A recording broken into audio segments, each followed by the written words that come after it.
റീനു, തന്റെ മനസ്സിലുള്ള തുറന്നു പറയാൻ സമയമായിരിക്കുന്നു. Now tell me, do you love me? No, സച്ചിനെ മതി നിർത്ത്. റീനുവിന് ക്വസ്റ്റ്യൻസ് എനിക്ക് മനസ്സിലായില്ലെന്ന് തോന്നുന്നു. മനസ്സിലായി, എനിക്ക് തന്നെ ഇഷ്ടമല്ല.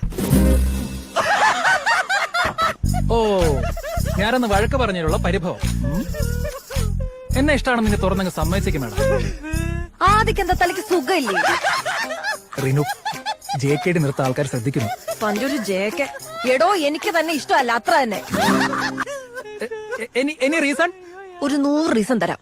എടോ, ആ ട്രിപ്പിന് തനിക്ക് അറ്റൻഷൻ കിട്ടാത്തതിന്റെ ദേഷ്യല്ലേ താൻ അന്ന് ആ പ്രൊജക്ടിനോട് തീർത്ത്. എന്നിട്ട് പണി മൊത്തം എനിക്ക് കിട്ടി. മീറ്റിംഗിന്റെ സമയത്ത് മുങ്ങിയല്ലോ താൻ. Reenu, let me explain. എനിക്കൊന്ന് വിശാഖപട്ടണത്ത് വളമീഡിയലിന് പോയതായിരിക്കും. എക്സാക്ട്ലി. അപ്പൊ ഒന്ന് ലഞ്ച് ടൈമിൽ അയാൾ മാരി ആദ്യം എന്ന് പറഞ്ഞതോ? ആദി, ഇറ്റ് വാസ് എ ഗെയിം. അന്ന് അയാൾ കിൽ സുബിൻ എന്ന് പറഞ്ഞു. എന്ന് വെച്ചാൽ സുബിനെ പോയി കൊല്ലണോ? എന്റെ ദൈവമേ.